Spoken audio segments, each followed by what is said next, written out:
space, the final frontier.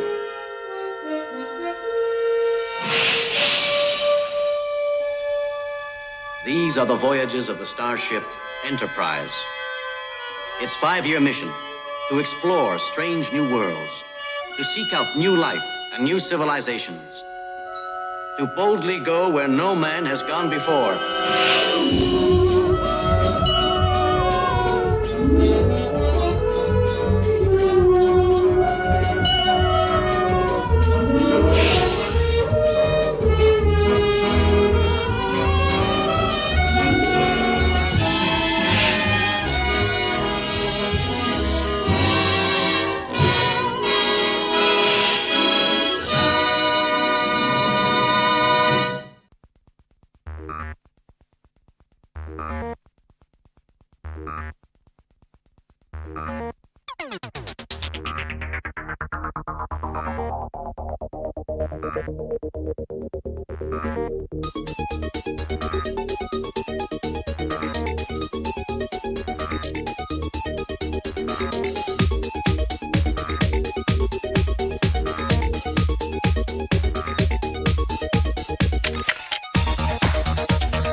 Hey,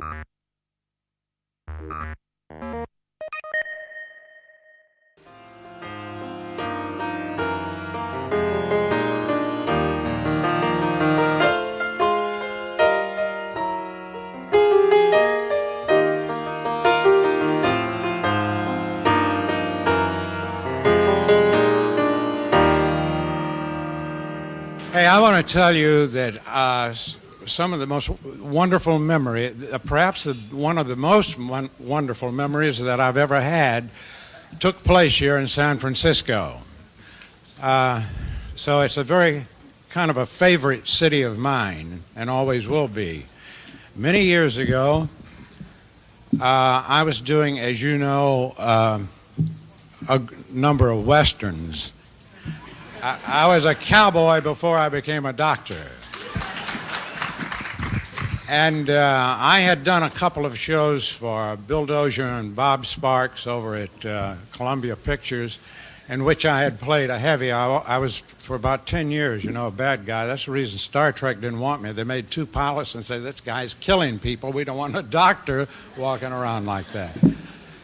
But anyhow, the pilots that I worked in, I was not starring in them. I was a second lead in them, but they were selling. So Columbia decided that they would try to take a shot with me.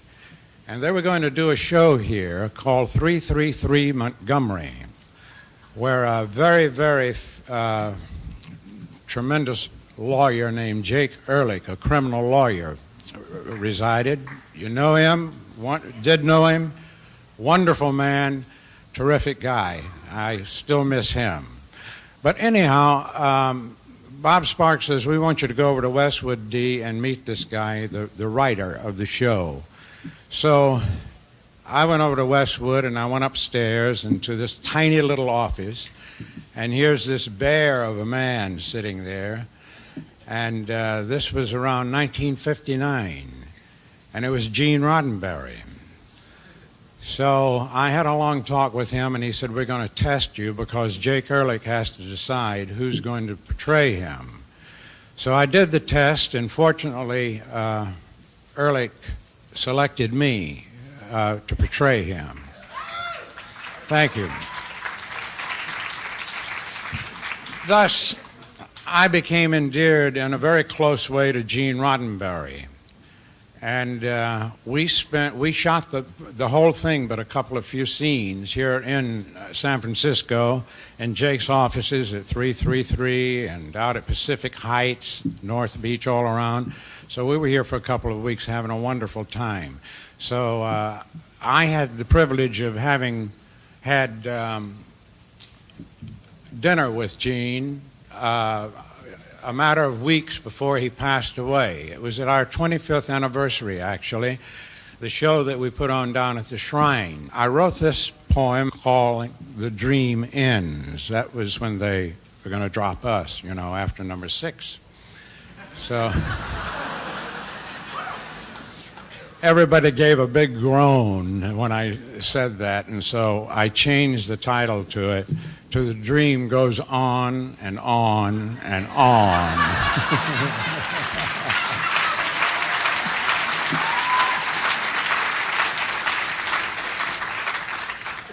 So, Adam Malin had been hounding me to get this thing in print and I had been getting a lot of mail, people wanting copies of it. So finally, I got a copy off to him for the 25th anniversary, and Adam has done it up in true DeForest Kelley form. There are nothing but cowboy pictures in here.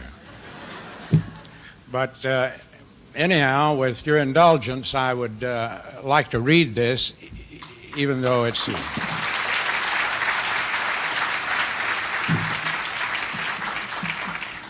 A long time ago, in a galaxy far, far away, I think some of you heard me say, Star Trek lives, it will not die, and you are the someone who made it fly. Well, the studio was in a kind of a fix. They wanted to do number 6, but after we did number 5, Paramount's faith took a dive. And then they thought of all the press they could get, and suddenly it became a very good bet. So they put out the word for the world to hear, Star Trek VI for the 25th year. Now lots of changes are taking place. You turn around, there's a brand new face. It just goes to show you never know they even let Mancuso go. And Harv Bennett, he left in a huff. He simply said he'd had enough. I give him credit, he stood his ground, and I miss knowing he's not around. He'd been with us since Star Trek II, and that alone was tough to do. He was always there to hear you out, no matter what it was all about. Another reason for liking him, he scrubbed that line, "He's dead, Jim."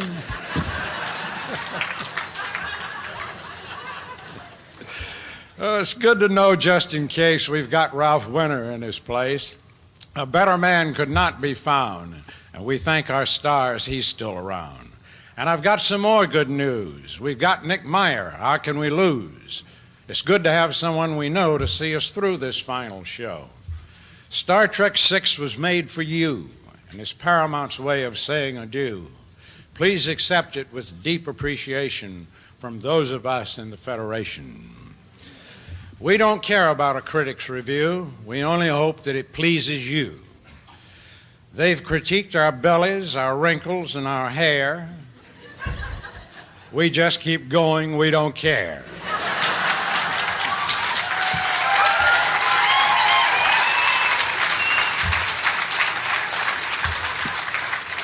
I don't suppose they've ever been told that all of us are growing old.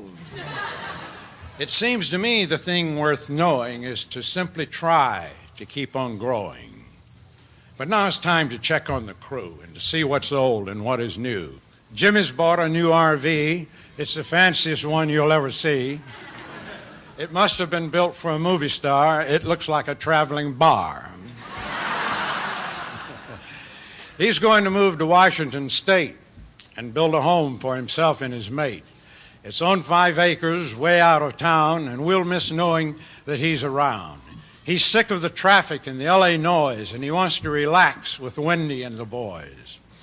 And Pocket decided, after taking a look, they'd republish Walter's book, but not before he agreed to relent and let them use that damn accent.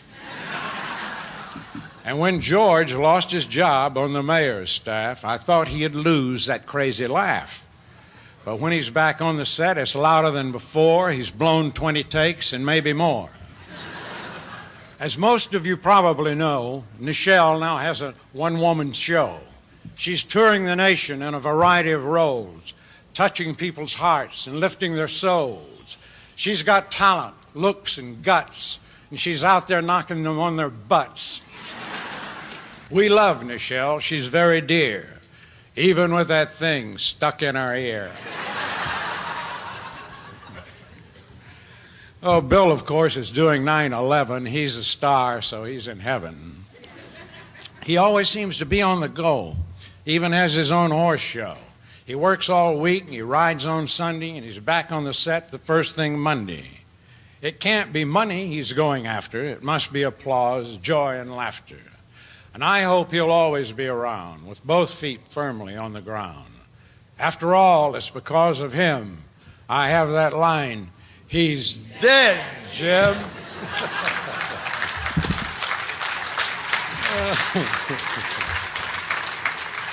You remember that alien with the pointed ears who gave me trouble for 25 years? Who wanted to die in Star Trek II and gave the impression that he was through. Remember? But boy, did he do a turnaround when he heard that old money sound. He not only decided he would not defect, but wanted to act and direct. He just went crazy, wanting more. He directed 3 and also 4.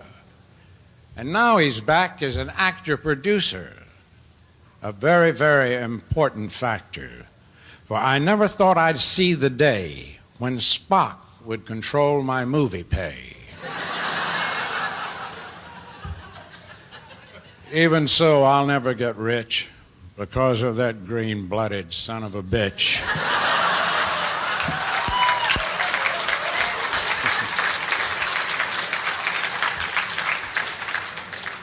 But I can't kick about my life. I'm happy in the valley with the very same wife. Not many of them can say that.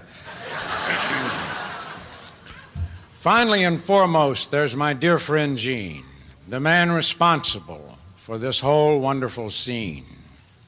Isn't it strange how one person you know can change the way your life will go? He will always be a part of my life, even though my nurse became his wife. Now, all of this has been said in fun and not intended to hurt anyone. You are the reason we're all here, to celebrate this, our 25th year. I always thought Star Trek would just be something constant, such as the sea. But like all good things, this too must pass. So I'll see you often in the bottom of my glass.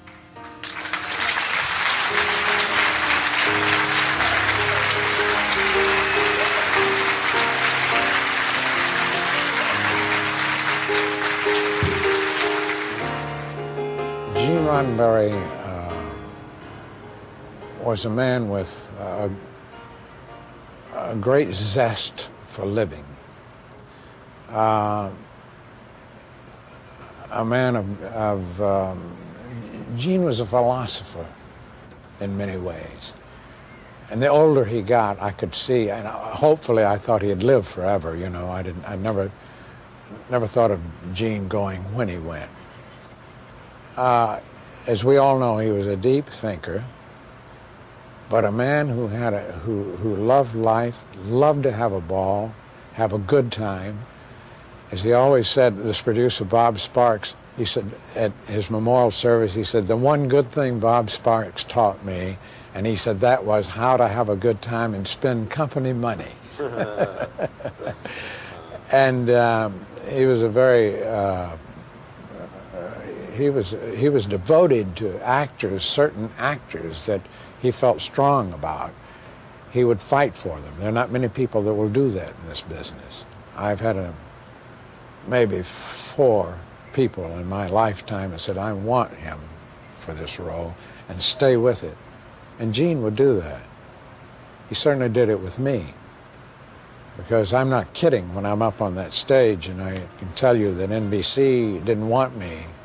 Gene wanted me for the first one. He wanted me for the second one. And he finally got me for the third one.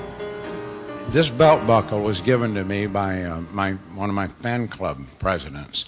And I was down in Florida, and it happened to be my birthday at the time. And so they gave it to me for my 138th birthday.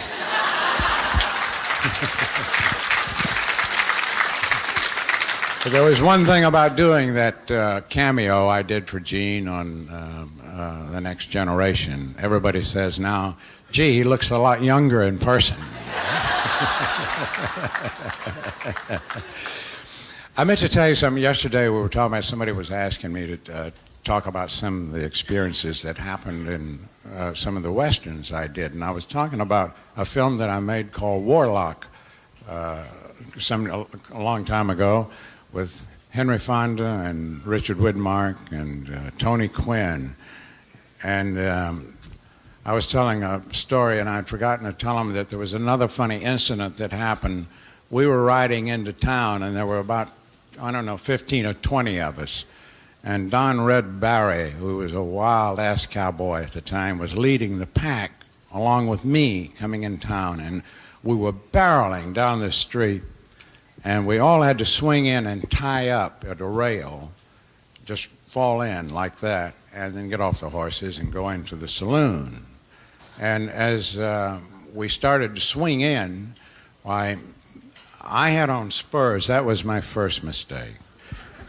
And as I swung off the horse, my spur kicked the horse's rump next to me, and he kicked up in the air, and that threw me up into the air. This is a true story. and I did a complete flip.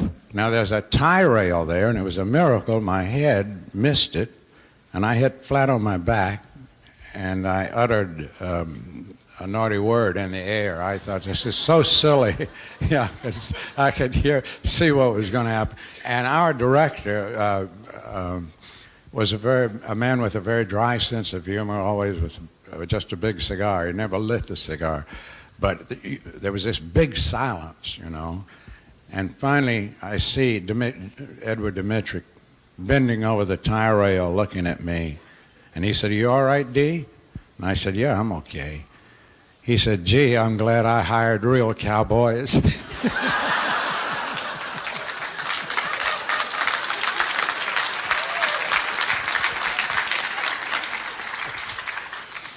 The same show, I had a scene where I had to come into this saloon and have a showdown with Fonda because I had a reputation for being a real fast draw.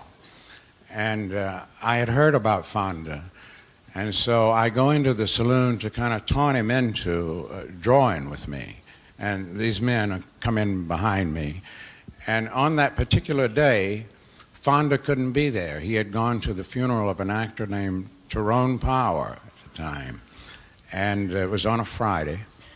And so I had been working with Rod Redwing, who was a marvelous gun and knife man, and I had been learning what they call a flyaway.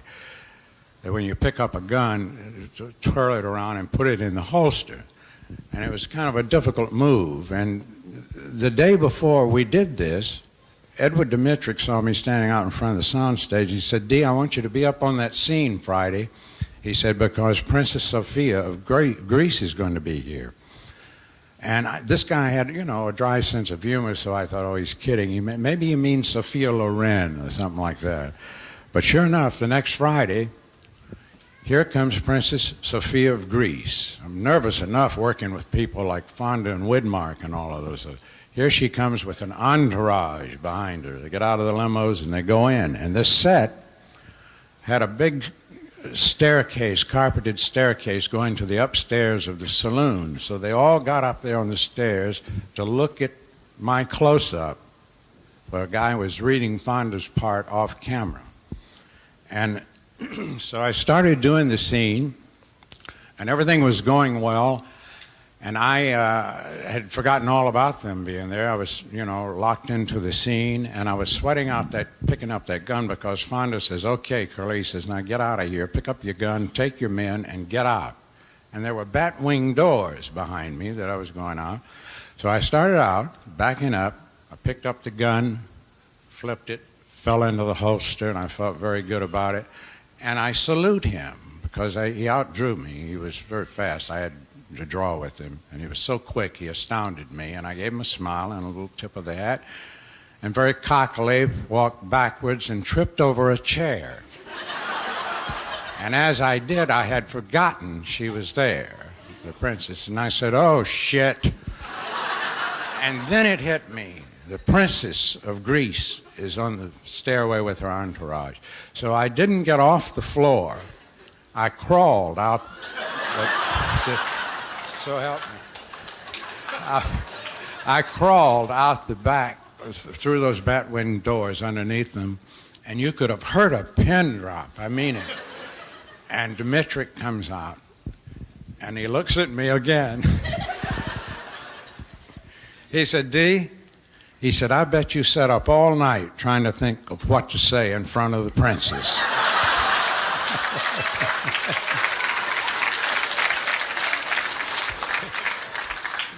That day, on the lunch break, I went to the commissary. Of course, it was all over the lot. DeForest Kelley had said shit in front of the princess.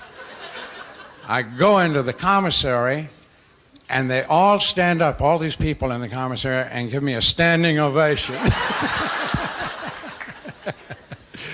So, anyhow. Oh, I must tell you one other thing. You ever heard of an actor named Rory Calhoun? Doing a show with Rory, and Rory's a great kidder, you know, a jokester, and he likes to play kind of crude things. And so he had come up behind me a couple of times. So we were on location, and it was in the cold winter. And they rigged dressing rooms in canvas, little canvas dressing rooms outside, and had little electric heaters in them.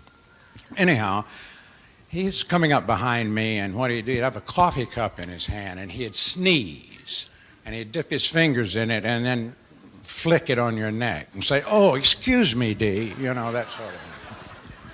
So I'm sitting out there one day, and he's always doing something like that, and I'm sitting in a chair, director's chair, and I had kind of had my feet out, and he's coming down with Slim Pickens. They're walking together, and he got a cup of coffee, and he trips over my foot and spills the coffee over my leg. And he said, "Oh, I'm sorry, D, very sorry." And I said, "Oh, that's okay, Rory."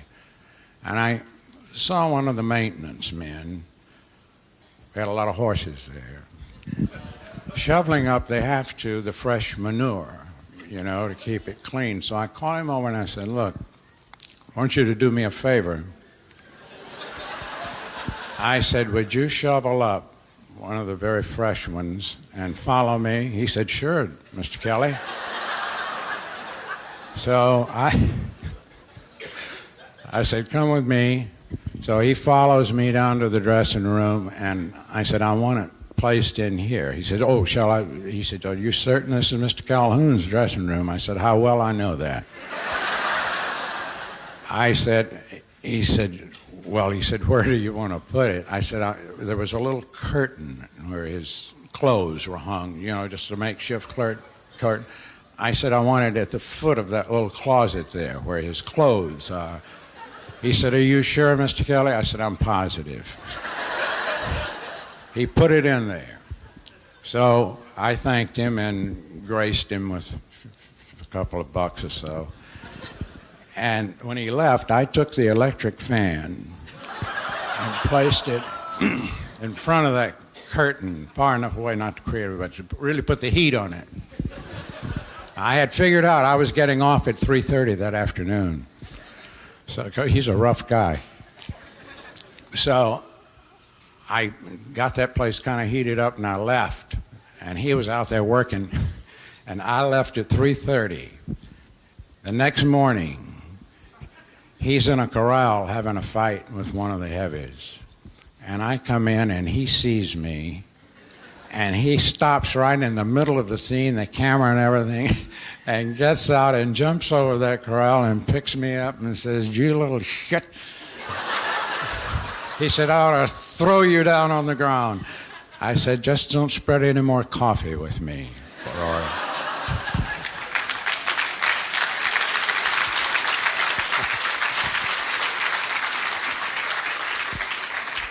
But they were a lot of fun. We enjoyed doing those things. They're always kind of fun on a Western. While we were doing Star Trek VI, they always have food out, you know, for the actors and so forth. And Christopher Plummer was eating a English muffin one morning, and I walked by and I said, the fragrance was so good. And I said, "What is that?" He said, "It looks like an English muffin." He said, "It is. It's the new ones," he said, "they have with the raisins and the cinnamon. And God, it smelled good." So he said, "There's only one left." He said, "You better get it." So I went over and I got it, and I popped it in the toaster, and then they called me. I had to go on the set. And so I walked off, and when I came back, I noticed that Bill Shatner was at the other end of the table. Excuse me. Terrible guy with the food in the first place, but he was just over there eating something like that. And so the makeup man, who is Bill's makeup man, said, "D, would you turn around a minute, the light over here?" He said, "I want to fix something in your makeup." So when I did that, and as I turned around, Bill was really stuffing himself with it. And I went over to get my English muffin, and that's where it was. And I looked at him and I said, "Can I do something for you?" He said, "Yeah, you can call 911. He was about to choke on this thing. So I said, Bill, I'll tell you, I said, I'll get even with you somewhere down the line. He said, why? He said, I was, he said, just having a little fun. I said, I'll get even. He said, when? I said, don't worry, it'll happen. So time goes by, and we go to the Shrine Auditorium. In the meantime, before we went to the Shrine Auditorium, that was a couple of weeks away or something, he went to Arizona for Adam Malin, and this is a true story, and he'd been telling about this cookie thing that he thought it was real funny. So he came on the set and he said, hey, Dee, he said, I made an appearance in Arizona, and he said, I told him the cookie story, and he said, they just loved it. And I said, that's wonderful, Bill. I'm glad you're enjoying it. We got down to the shrine, and Leonard and Bill are sitting in the back. I went on first, and I was to introduce Bill. And so when I went out, I knew he was going to open with that cookie story. So I told the cookie story. Now, then I here's William Shatner. He came out like he could just kill me, And I went back off stage, and Leonard is sitting back there on a bench, and he's laughing and laughing. He said, Shatner is beside himself. He said, he opened with, I was going to open with that. And he went out there and told it. He opened with it. And he was just beside himself. Now, in the meantime, he's out there, and these people that were there will tell you this is the truth. He is nailing me to the cross. He's talking about everything. He keeps telling them about how old I am and how forgetful I am. And I thought, well, a little bit of it was funny, but he went on and on and on. And I told Leonard, I said, Christ, he's making a concert out of this thing out there. I said, I'd give my soul if I had a hook. I'd go out and get him. Stage manager is, a true story, behind me. He said, Mr. Kelley, I have one.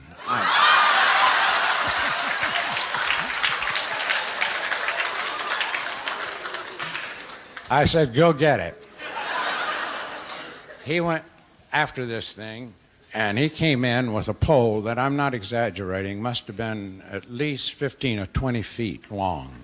And it had like a gig on the end of it. So I had to be very careful, if he turned around and ran into this thing, he would really be wounded. So I said to Leonard, I said, you come go with me. He said, not a chance in hell.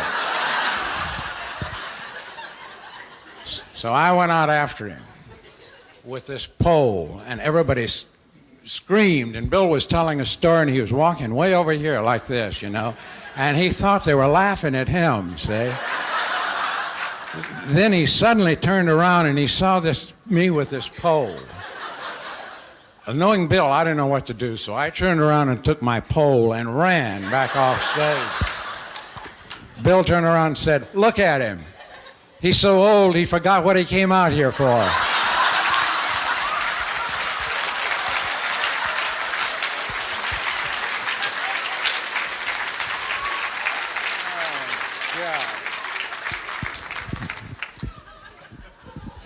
Here, taking up your time with my anecdote.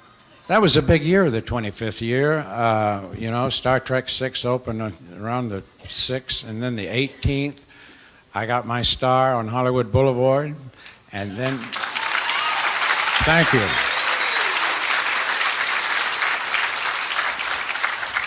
And then the really big show, the thing we were installed in Grauman's Chinese Theater, and they were trying to work a way to get all the cast in, and they put Bill and Leonard in a couple of medium-sized squares, and to get DeForest Kelley in, I had to take this big center square. And so it really was something, It was, when you see it, you'll see it's a big, long square, and it's much larger than Bill and Leonard's, the rest of it. So in the excitement, I'm signing my name, and the photographers are saying, DeForest, look this way, look this way. And before that, Barry London, who's a big executive at Paramount, had been up there telling about how this whole thing started. And he said people have been known to get so nervous that they misspell their name. I left the S out in mine. So Bill Shatner never forgot about that, you know. He's going around telling everybody that. And somebody said yesterday, Bill Shatner said that he couldn't figure out how they arrived at putting DeForest Kelley's name there so big. And I told her, the next time you see Bill Shatner at a convention, you tell him that I said that I'm just grateful that they finally realized that I was the most popular one of the three.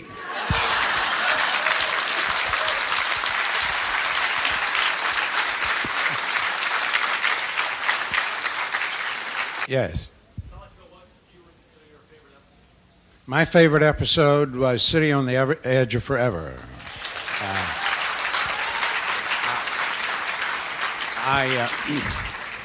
I don't know why. I always had a great affection for that particular episode. If I had to select one, there were a number of them that I felt were exceedingly good. We enjoyed doing one of them called The Empath, as I've said before, because it was shot in such a unique way.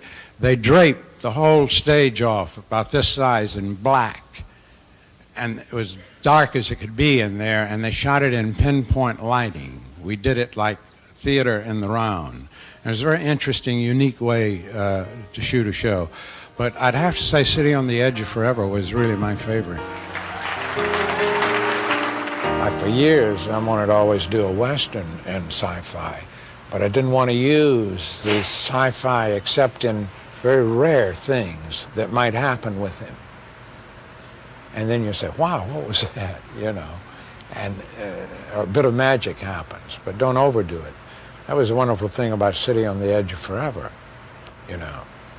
See these people out of context, out of character. Oh, thank you. Thank you.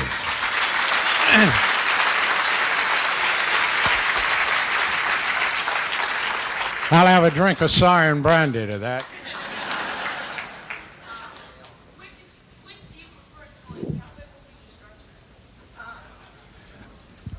I enjoyed doing Star Trek. When I said that I was, not a real sci-fi person, when I went into it, I wasn't. But I enjoyed Star Trek tremendously because it presented a new challenge with every episode. And whether the episode was as good as we had wanted it to be, that isn't the point. The point is that it was interesting to come to work because you knew you were going to have an experience that you don't find. And I had freelanced in many television episodes where it was repetitive or it's the same thing, but not with Star Trek. It was wonderful to be able to go in and expect something exciting and sometimes really being pleased. It was a joy to work with it. Yes.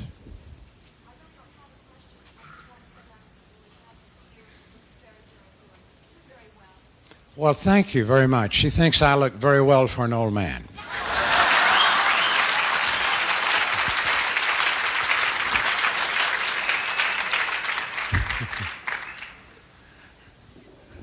Shatner would give his butt to have mine.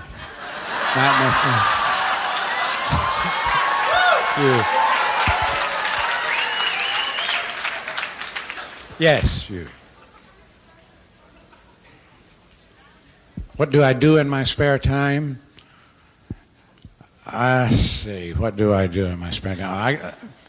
Well, generally when I get home, I'll have to take the trash out first thing. And I don't know, I read a great deal. I put around, I'm a big homebody. I'm always doing something around the house, about the house. I do some poetry, and oh, that reminds me. Time is really the blink of an eye.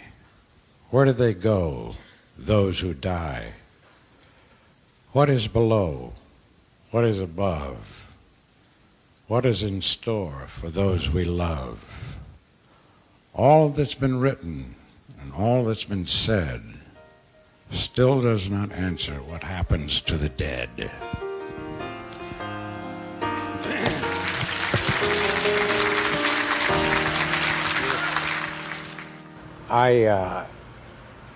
I don't know where I'm stubborn or lazy or what. If something comes along that moves me, that I really want to do, I've got to look at it and say, now this is worth doing. Doesn't have to be a huge, big thing.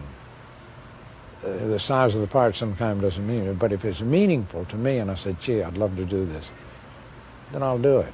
Otherwise, I'll sit on Greenleaf and watch the birds and do my thing, because I'm the kind of guy that can do that. Yes, what do you?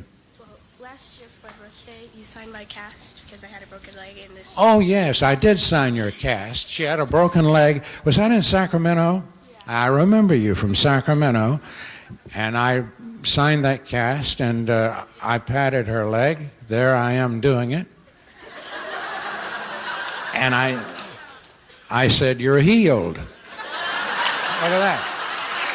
You don't have it anymore. How did I start acting? Who in here do any of you have any thespian thoughts of going into the business as an actor, an actress, or anything? You do? I started, I've always told people that the first thing they should do is not leave their hometown. They should get involved here with a little theater group of some sort here. Work in your hometown first before you go anywhere. That's what I did. I came out here from Georgia as a young kid, and I joined the local theater guild down there to just kind of meet somebody. I didn't know anybody. And I was real lucky. A motion picture scout saw me and became interested in me in the first little play that I did. Now that's very unusual. I was very lucky, but I was too young. When I was young, they didn't have teenage idols as such today. You were either a leading man, a character actor, or a juvenile. And they kept saying, just stay down there and keep doing plays, which I did. And finally, the studio got interested in me, and then when I came out of the service, why, Paramount signed me. That's an abbreviated story. I was born in Atlanta. My father was a Baptist minister, and we lived in a number of small towns throughout the South. I spent a lot of my boyhood in an old place called Conyers, Georgia, which is near Covington, where Carol O'Connor does that show from. Yes, way back there. Yes, you. What do you think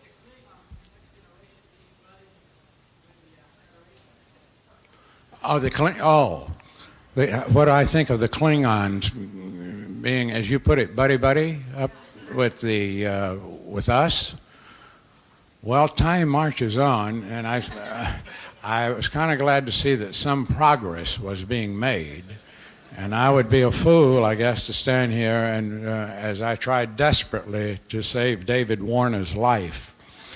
And incidentally, we almost lost him, and they almost lost me. When I was doing that scene, there was a huge, heavy chandelier that was with light, throwing light down on that set. And I was up on that table working with David, and it exploded, and a huge piece of glass just missed Warner's head, stuck in the table. Another one hit me on the shoulder, and that stopped production for a half day. But we have to look at that situation somewhat like we are looking at the situation with the Soviet Union, so to speak. We all want peace. I wish the whole world could have it. Yes.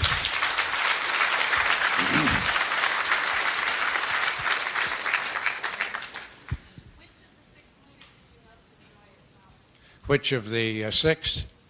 My favorite was 4.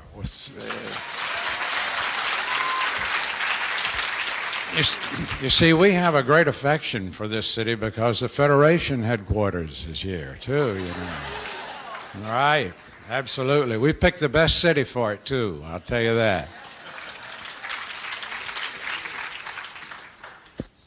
On what? Deep Space Nine. Oh, would I ever appear on Deep Space Nine? I know it's too short a time to know. I saw the pilot of it, and we were talking the other day about Star Trek. It's certainly a deeper shade of coloring than Star Trek as we have known it. It's approaching Star Trek in another way, that in a darker mode, more or less. But I don't know. Incidentally, the producer of Star Trek, Rick Berman, lives across the street from me. So, so I don't know. I'll ask him. Yeah, network TV in the 60s was an entirely different world. You know, I remember, my God, you know, in Mudd's Women, he had a terrible time getting the belly button to show. Or, like I said, in my case, I was typed to the networks, and the network's opinion as a heavy. And here this part was going on that Gene wanted me for, and they couldn't see it. But then Gene had the connections with Sparks and Dozier, who were very close to Gene, to say, look, I want him in Police Story. I know he'll play the criminologist the way I want him to play it. And that's what happened. And then when the network saw it, they said, wow, you know, how about that? So, and then I went in, you know, it was as simple as that. And the fact, I think that there's a lot to be said what Tartikoff said at the convention the other day, you know, that when you get 500 channels, the networks can become inconsequential to a certain degree. It can happen that way, and that's the reason they've got to take a new approach. They've got to come on with something that other people want to see. How many times did I tell Jim that he was dead? My God, I don't know. You know, I tried to change that in, what was it, was it 2 or 3 that Spock died in? 2? They originally, that my line was, you know, I told Nick Meyer, I said, I absolutely can't say that. I said, the whole scene will go up in fire, I said, if I say that. I said, I can't even comment on it. And so they gave a line to Scotty. That's the truth. They didn't want to take a chance on it. I bet that's on my tombstone.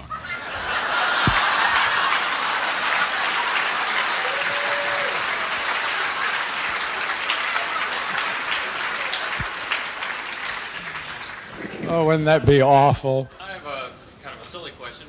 You guys have been together so long. Do you ever send each other Christmas cards or birthday cards, or do we send it on a personal note? Oh yes. We keep in touch with each other. We don't see each other socially a great deal unless it's on some business thing, you know. But yeah, we send each other Christmas cards, and we talk on the phone occasionally, you know. I just had a long interview with Bill Shatner not long ago. He's doing a book, you know. And so, yeah, we all really feel related. You can't have happen to you what's happened to all of us and not feel a deep sense of affection for someone. Because we've all been through, we know like you do, you know, the phenomena of Star Trek. As I said yesterday, I have one of my fan clubs in Germany, and this girl sends out a little German fan mag, and I noticed on the front of it that it said, what was it? There are no strangers here, only friends who have yet to meet. And I think that's so true about Star Trek. It has brought so many lives together, and at conventions, and people meet each other and they become lifelong friends. The way the show has affected different people, there's a physician working on this show, Dr. Rosenthal, and he was telling me how he had been influenced by McCoy, Star Trek, that kind of shoved him into the medical field. And I'm constantly getting letters from young people who have gone into medicine, some who've graduated, and now getting those that are in their practice. So it's been a very rewarding experience, and it's an experience that not many actors, believe me, get to. When you look back and you think, gee, maybe I would have gone on and done movies and everything would have been different, but not many actors can have the pleasure of saying that they dropped a little something along in their life that will help or instill this future generation to go forward in a decent and wholesome way, in a wholesome manner. And I'm proud of that.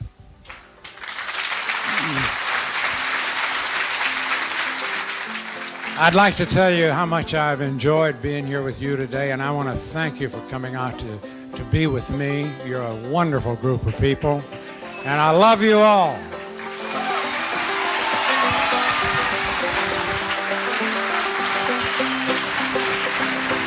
All of the good things that have happened to me in my life have happened almost, they were completely unexpected. But I've adopted an attitude that I don't expect. I'm not sitting at home expecting something to fall in my lap. I don't mean that. But the best things that happened to me were the easiest things. The hard things, the thing you really want to do and you don't get. But it's been so funny with me. All of the good things I got, it seemed to kind of fall into place.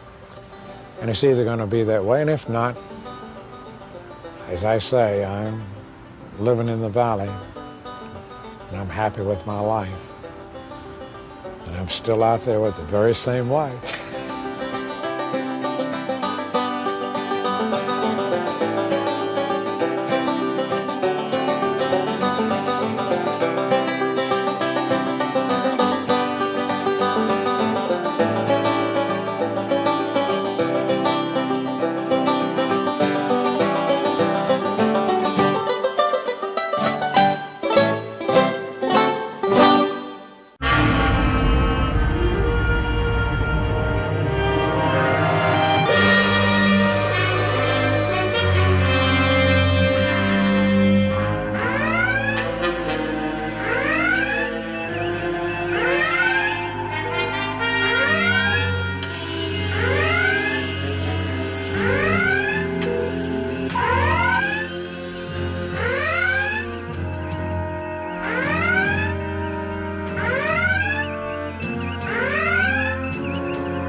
the first time I ever did a Scottish accent of all the shows that I've ever done was on one episode of Hazel, right? Never did a Scottish accent after that until Star Trek, right?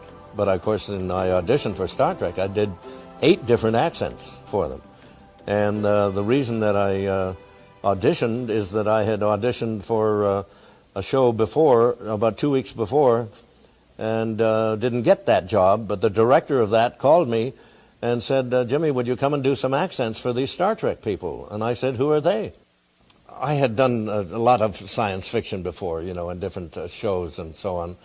And so it was no big surprise for me. To me, to start out with, of course, it was just a job, you know, and hey, do the pilot, right?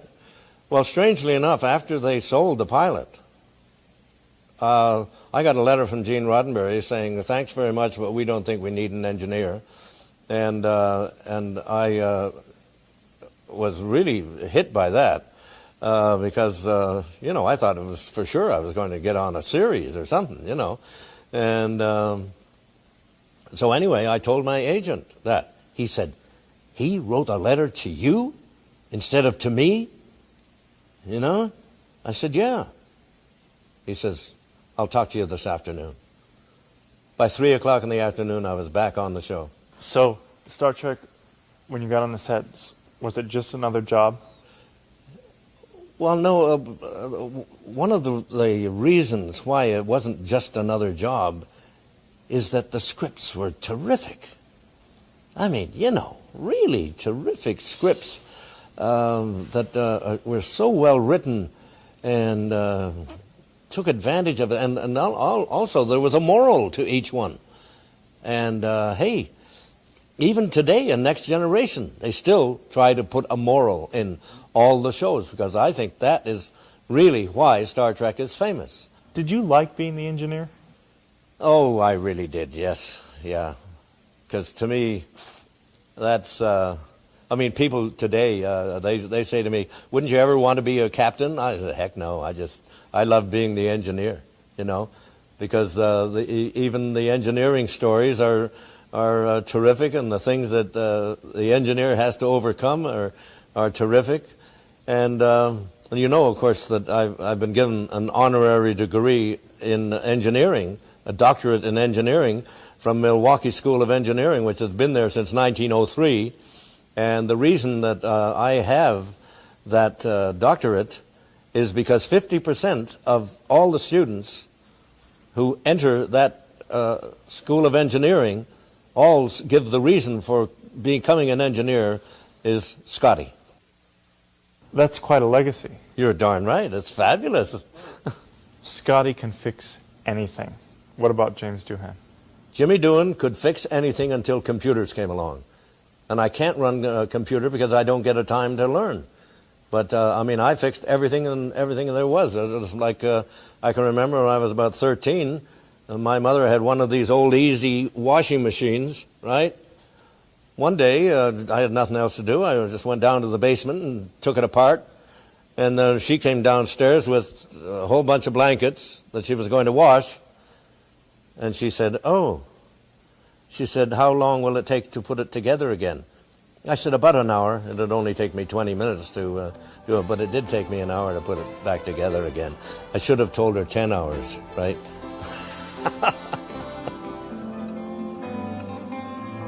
The gorgeous thing about conventions is that they just keep on going and going and getting bigger and getting better, and more cities are doing them and more fans are doing them. They are still the best. What about the fans? Well, the fans are they're just super fantastic, you know. And the fan mail is terrific. But, you know, occasionally you get a fan letter that really strikes you. And I got one, years ago from a young lady in the Midwest. And it was a suicide note. There's no doubt about it. It was a suicide note. And I went to a friend of mine who was finds people, right? And he was a famous bounty hunter. And I said, Ralph, he's passed away now, but Steve McQueen did his last movie which was called Hunter, and it was about my friend Ralph Thorson. I went to Ralph and I said, Ralph, with this information that you see on this envelope and everything else, I said, can you get me a telephone number? 6 minutes later, he called me and says, Jimmy, here's your telephone number. I said, wow. So I called her up. Thank God she was there. And I told her, I said, I'm going to be in Indianapolis in 2 weeks' time. I want to see you there. Okay? So she promised to be there. And she was there. And when I saw her, she was so down. You just couldn't believe it. It was, but then I said to her, the next 2 weeks I'm going to be in St. Louis, and I want you to come there also. And she came to about 10 or 12 or maybe even 15 episodes, and I talked with her each time, and just, just saying positive things and everything else. And then I mean, each time I know she really brightened up. Later on, I hadn't heard from her for years, and I had no idea what was happening. But she sent me a letter saying, I now have a master's degree in electronic engineering. Right? And about 6 years ago, one of the last times I was in Chicago, her stepmother came to me and thanked me for doing what I did, And I just said, wow, I'm just so delighted and so amazed that just by talking to someone, you can do that. I was born in 1920, March 3rd, and I was conceived in Ireland, of course, and then my family moved to Canada. They arrived in Canada on New Year's Day in Halifax, Nova Scotia, and took the train ride 5,400 miles to Vancouver. And then I was born loving trains. I was nearly 6 years old, and we came across the Rockies, and we were going across Alberta, and the train stopped. And my father went up and talked to the conductor, and I guess asked him why is it we stopped, and the conductor said so-and-so and so-and-so. My father says to us, my 2 older brothers, my sister, and I, come on. We went out, we walked along the side of the train, and we got up, and we were walking along the north side of the train, and we got up there, and this engine was just... just panting away and everything else. But it was standing still completely. And we heard this noise. And it was something else. It grew and grew and grew and grew. And then all of a sudden, 3,000 head of buffalo crossed the tracks, heading north. Oh, I swear to you, that was one of the greatest sights I have ever seen. When I was 19, the war started, and I joined up in the Royal Canadian Artillery as a gunner, private, and then I became a corporal and then a lance sergeant. I was sent over to England early. There wasn't much to do aboard the ship. There was maybe 8,000 troops, if not more, maybe some less. 8,000 troops aboard this transport. And there's nothing else to do, so the crap game started, right? Dice are easy to carry, and and I was very good in craps. Because I would, in those days, if I knew I was on a hot roll, I could just feel a flush coming to my face, and it would get red, and I knew it, and I could feel it, and everything else. Well, the result of that, to cut a long story short, was that I cleaned out the whole ship.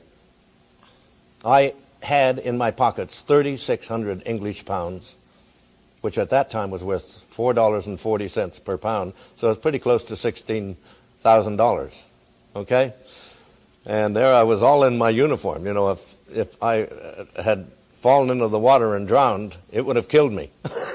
So I landed, we got the guns, and to cut a long story short, about 11:30 that night, and we had been warned to to keep an eye out for German troops that we had overrun, because they might try to get back to their lines, you know, instead of being taken prisoner. Anyway, I was walking along with a fellow beside me, as close as that, named Tommy O'Brennan, and I was hit by about 8 machine gun bullets.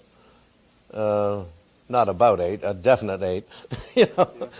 Well, when I got to Basingstoke over in England, the hospital, that next morning, they took out 4 bullets in the left knee. I had found that 3 bullets had hit this one finger. My sister-in-law came down from London to see me, and I was in pain, and I couldn't get rid of it. I actually, she was there about 5 minutes, and I really said to her, I said, Pat, gee, I'm sorry, but honey, I said, I'm just useless for you right now, you know, and I'm sorry you came all this way down, but you know, I just, it's hurting too much, you know, and everything else. And she was so sweet, and she said, okay, don't worry about it, and everything else. So she went back home, you know, and because she lived in London. And then I got so upset that I had, shall we say, chased her away, that I really started thinking about the pain, you know. And I did something that later on in life I learned how to do. But I did something then that I talked myself out of the pain. I talked to the pain, you know. And what I was doing is going into alpha and doing it. Now, I didn't know that I was going into alpha, you know. But I swear to you, I never had any more pain after that. But I got back to the reinforcement depot, and I was looking for, they could send me anywhere they needed an artillery officer. And the first thing I noticed on the notice board was asking volunteers, artillery officers, to volunteer for air observation. I said, whoops, they're going to teach me to fly. And that's exactly what they did. Within 10 days, I was at Cambridge, England, at number 22 Elementary Flying Training School, and had my first flight in a Tiger Moth. And I swear to you, from if I had not been strapped in, you know, and I'd never been in the air before, who had, you know, 1/1000th of the world's population had been in an airplane before. And anyway, I'd have jumped out that first 150 feet, but as soon as the Earth stopped moving away, then I said, oh, wow, you know, this was something else, right? And I never had that feeling again, and I just absolutely adored flying. When I was when I first arrived there, and we were in the Mark III, this really kind of filthy instructor. It wasn't dirty, but he had a dirty mind, you know. And he'd say to me, he was English, and he'd just sit over across from me there and sing dirty songs while I was doing things, right?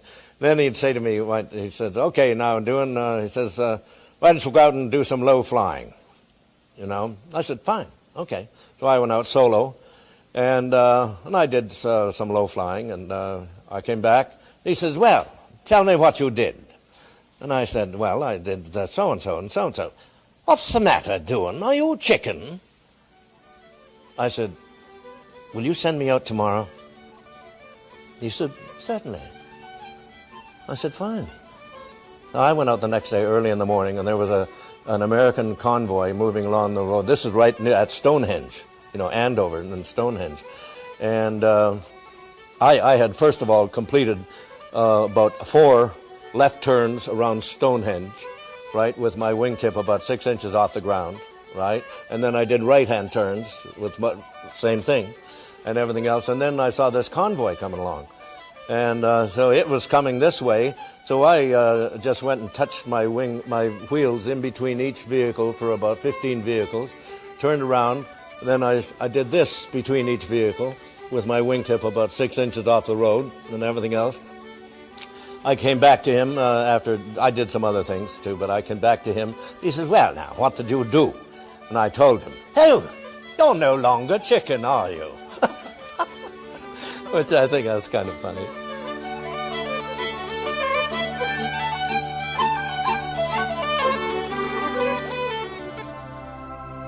So between Christmas of 45 and New Year's of 46, one Thursday night, I happened to listen to a radio show on CBC, and I thought that was the worst radio show I had ever heard. I mean, man, it was just bad, and I couldn't believe that they'd even put anything on the air like that. So I got my dander up, and I got some stuff to prepare. I had Shakespeare, and I had this, and, some, different books. And I went down to the local radio station, CFPL, and I walked in there and I said, could I make a recording? They said, a transcription. I said, well, whatever you call it, and everything else. I called them recordings. So anyway, I made one, listened to it, never heard my own voice before, and said to the operator, I said, oh, God, that's awful. Well, he says, I don't think so. He says, I think that's good.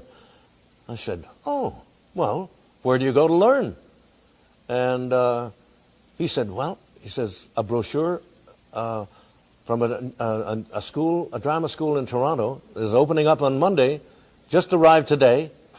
And so I read it, sent them a telegram, got an answer about 2 hours later. By Sunday, I was in, this is all rush. I didn't even know what I was getting into. I had no idea at all, because here I was learning to, maybe to be an announcer on radio or something like that, But then another step came along that I won the major scholarship from that school, which was 2 years at the Neighborhood Playhouse in New York City. Well, that was a heck of a step also, but I still didn't know I had any talent. Within about 5 weeks or less, this guy had given me, this Sanford Meisner, had given me such horizons to work for. And, the idea of, wow, this is how it's done, and everything else. And even those first small steps were so terrific. And I have played thousands of roles, and I have never found him wrong yet. And, of course, I was wrong many times when I would be doing certain things, and I had to take over the lead of this play because the other actor who looked the part much better than me, and was a student, but he was a darn good actor also and is today, but he just wasn't getting it at that time, so I had to take over the role.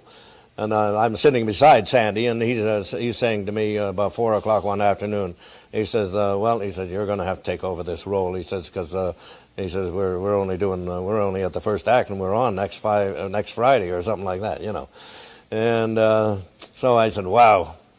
And I went home. I came back the next morning with the prologue, first act, second act, learned, and so he started to direct me, and there was a soliloquy in the somewhere in the second act, which, and I'm going on, oh God, I seem to see it all about me. The insects killing each other like humans do, And I would go start through that, and I would hear back there, I don't believe you. I would start again. I don't believe you. I would start again. I don't believe you. And my Irish was getting up. I said, okay, I'll start again. I don't believe you. Well, I got off. I jumped off the stage and went roaring up to him. He was sitting in the last row, which is only about 15 rows or less. But, and he just said, Jimmy, he says, just do what I've taught you and think of her just being killed. I said, oh, yeah.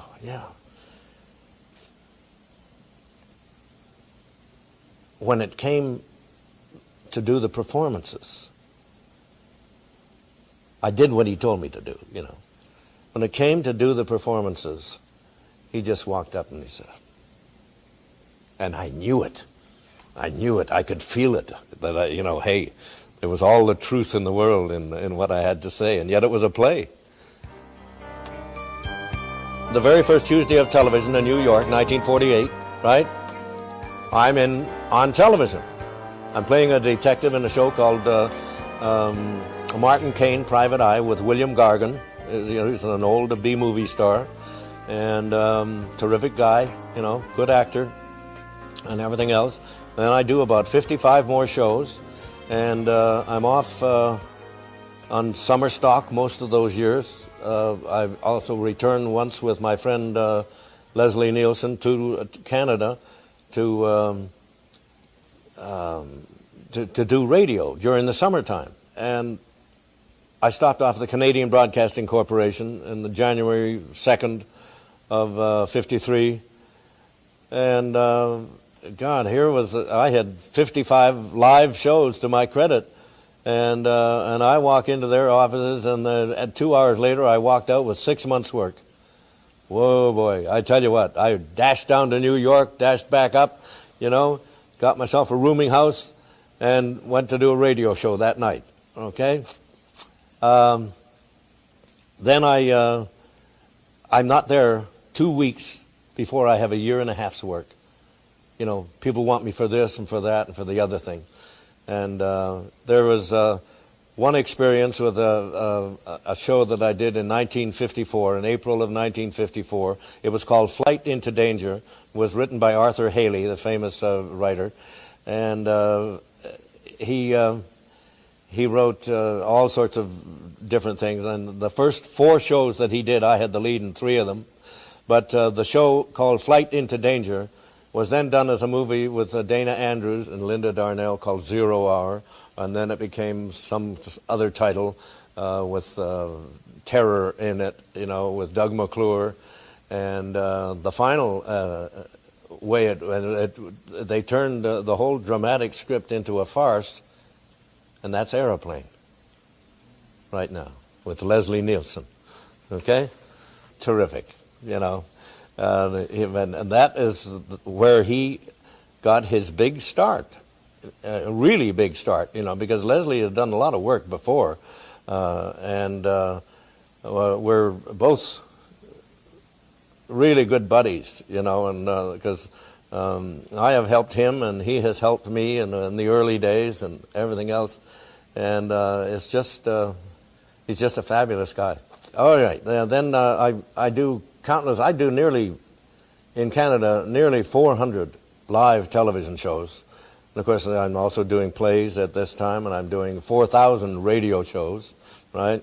As a matter of fact, I got really started in radio in Canada, because I had done quite a few, but this in the early days, in 1953, Essa Young was a Swedish fellow who's from Winnipeg. Great character man. He was doing a United Nations show, and part of it was about Hitler. And he said to me, he said, "Can you do Hitler?" I mean, you know, he was saying, you know, geez, you know, we can just do any old thing if really, you know, but if you can do Hitler, that would be okay, you know. Well, I didn't. I just did an ordinary reading at first, and then in the dress rehearsal, I really let go, because I had imitated Hitler like you can't believe, you know. You know, all that sort of, and that way. And he just was, oh, it was marvelous to see the reaction of him, you know, when he just came up and he just hugged me. He says, oh, boy, he says, that's the highlight of everything. And so, you know what? I never missed a show for him after that. I was cast in every show he did. Then I decided, boy, I had done just about everything there was to do, and I still had a lot of things to do in Toronto, and but some of them, the great majority of them, were tied to contracts. So what I would do is that I'd I came into Hollywood. I stayed with Leslie for the first week or two, and the next thing was to I would have to go back every 2 months or so, and that's why I started to drive back, right? Because I wasn't making the kind of money in Hollywood in those days, because, you know, it's kind of like, who are you? Even though I had film on me and everything else, and I had a terrific agent. So now you're in Hollywood. You get called for this show, this audition for a show called Star Trek. I just auditioned for an engineer, right? And I did about 7 or 8 different accents, and they asked me afterwards, Gene said, well, which accent do you like? Well, I said, if you want an engineer, I really think he should be a Scotsman. And he said, well, we rather like that one too. So that was the end of that, right? As a matter of fact, the Voyage to the Bottom of the Sea, which I had already done 2 shows on, they asked me to sign a contract the same week as I signed with Star Trek, and I couldn't do it. They asked me to become the engineer on the submarine, and with no accent. And that maybe it would have been better for me at that time as an actor to take that job and say, you want to get rid of me in Star Trek, you know? But my agent wouldn't let me do it. So did you ever get angry with Mr. Scott for typecasting you? Oh, absolutely. I mean, I would get really upset, you know. And a great friend of mine, Charles Cavalieri, was a great dentist. He said, Jimmy, he says, you are going to be Scotty long after you're dead. He says, so if I were you, he says, I would just go with it, you know. And since that, I saw the sense in that, and I've accepted it, you know, and learned to like it. And now, hey, I know very well that I'm one of the terrific characters that came out of Star Trek, and I made him, you know. So that's lovely for me. I did a film for NASA on the shuttle, which I would take around to the universities, and I became known as the greatest private promoter of NASA in the world. Yeah, that's the name they had for me, and they have that name for me down in Cape Canaveral also, you know, which was a very neat thing. It had some German narrators, but I was the main narrator that carried the story through, you know. And not only that, I gave it to NASA on the cheap, so that they didn't have to pay me big money. Because you wanted to. Yeah. Oh yeah. Oh, because I'm a NASA fan, and I want it to go, and I'm really tired of them not doing anything. I know we need to cut back on this, that, and the other thing, but good gracious, I think in stopping the collider, they've cut back enough. You know, for God's sakes, don't stop NASA, you know, and don't stop manned flight either. A lot of the cast was there when they rolled out the shuttle Enterprise. What was that like? When they rolled out the Enterprise from behind the hangar, the Air Force started up the Star Trek theme. Man, I swear to you, it just went right here, you know, because of such a marriage of fact and fiction, you know, really just tremendous stab in the heart, you know. Oh, made you feel so good. What about the movies? Actually, number 6 is really my favorite, and then the ABC version of 2, and then 4. So what was your favorite Star Trek episode? My favorite episode, as far as which it wasn't one that I had a nice part in it, but not one of the bigger parts, was because of the suspense in it, and because it was also written in more scientific terms. I thought that the Doomsday Machine was one of our best, and a couple of good writers have told me that they think that was one of the best too. Other people will pick City on the Edge of Forever. And but also one that was the most fun to do, of course, was The Trouble with Tribbles, because we had some comic situations going there, that's a lot of fun. You appeared on The Next Generation. I always used to get a laugh, and of course I still do now when I tell the story, but this is in the old days, before I was on the Next Generation, people would ask me at the conventions, wouldn't you want to be on The Next Generation? I said, hell no, I don't want to look that old. Because, DeForest Kelley, he didn't have 1 square centimeter, or he didn't have 5 or 6 wrinkles on it, Hey, that's too long in the chair for me. But Ron Moore, he actually finally wrote a good story that got me in there, and that was fabulous, You had fun with that? Oh, yeah, that was great fun. They just treated me like I was a king, So is there one message that Star Trek really sends across the world? I mean, it is seen everywhere. When they used to poke fun at it, I would support the show. I said, because I said, well, you have a lot to learn. That's all. You have a lot to learn, and the way Star Trek is today, it is all over the world. It's in just about every important language in the world. And what shows can say that? Because even Lucy's humor doesn't work in every language, but Star Trek does. I can remember an Indian man from India in the old days. He said that when the series was on the air, he would go back to India for 2 or 3 weeks vacation, and he'd have 50 or 60 children sitting around him at every evening, and he would tell 2 or 3 Star Trek episodes that he had seen, because they didn't have television in India back then, right? And they were all just like, wow. Maybe with everything that's going on here in Bosnia and Somalia and everything else, and Haiti, maybe we shouldn't be governing them, or even letting the United Nations do it, but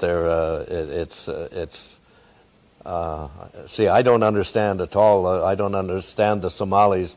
If they understood why we were there in the first place, that we were there to help you get food because you were not getting food because of your warlords, right? So, to me, I think that they're the people who should have had an uprising. Yeah. So our government doesn't do a very good job of following the Prime Directive, then, do they? To me, unfortunately, there are going to have to be people who starve all over the world, and we have organizations that can do their best to get it there. But the point is, and they may fail 90% of the time, but even 10%, you're going to help. So what would you like to be most famous for? For my ability to work hard, because that has brought me everything that I have ever had. And I tell some actors, and I tell just other people that aren't actors, I said, if you're not working hard enough unless you've lost, 55 hours of sleep. I said, because you're just not working hard enough. Is there anything about your life you would change at this point? Well, it's an if, and, or buts, But if I had not done SCOTTY, I would have hoped that I would be just famous for an awful lot of different roles that I had played. And, but who knows? You have to go along with what goes in life,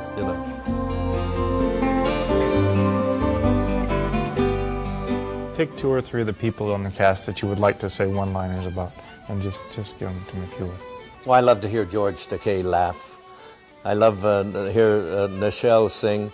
As a matter of fact, I like to get along and sing along with her, and I love to read Walter's writing, because Walter is a terrific writer, and he has some show that we may be doing. You know, we'll see how that works out. And DeForest Kelley, just to make me feel a little better, I think he's got to eat 10 times as much more chocolate than he does, so that he'll gets a good-sized waist. You know, his waist is about this, about 18 inches. You know, mine isn't. Of course, is a little over double that size. But you know, I wish he'd have a little heart. You know, and do something like that for me. You know, Leonard to me is just one heck of a guy, and the best director we've ever had.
I'm all alone. I've seen the galaxy and the energy, but I still haven't found the final mystery and the harmony. Well, I made up my mind. No more waiting, no hesitating now. I've changed my course. It's time to pay the price and to realize that life is changing, rearranging the terms of reality. I believe in setting my feelings free. I wish I were back on Mars. I'd retire with the stars, have a place that I call home, a universe of my own. I wish I were back on Mars. I'd retire with the stars, have a place that I call home, a universe of my own. I wish I were back on Mars.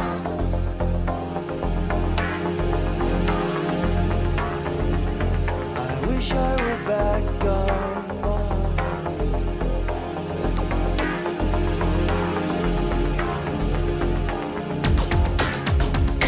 So, this is the time to fulfill my mission and live my vision of a life that'll be complete. If I ever return, there's no more to learn.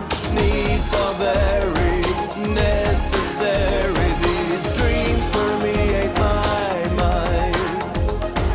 By the satisfaction in what I'll find. I wish I were back on Mars. I'd retire with the stars, have a place that I call home, a universe of my own. I wish I were back on Mars. I'd retire with the stars, have a place that I call home, a universe of my own. I wish I were back on Mars.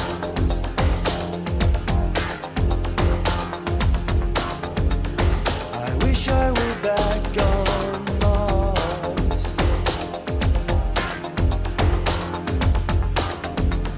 I wish I were back on Mars.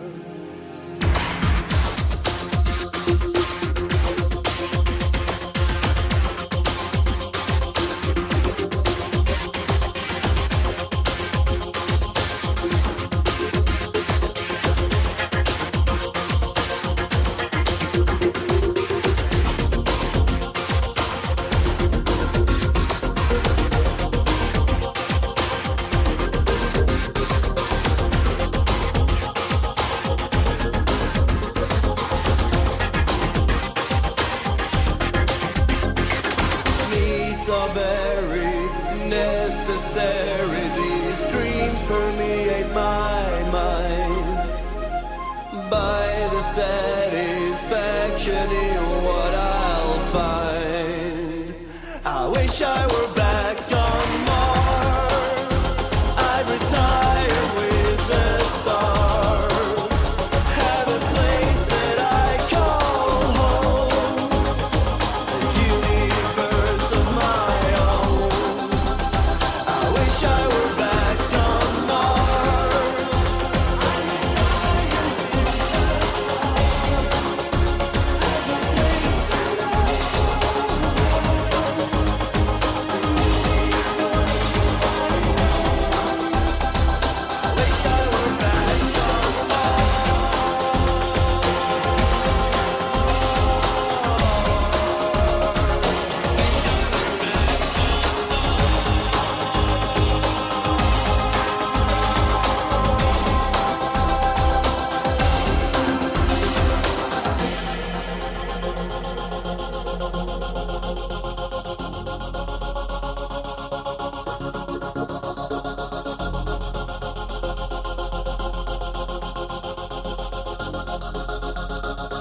wish I were back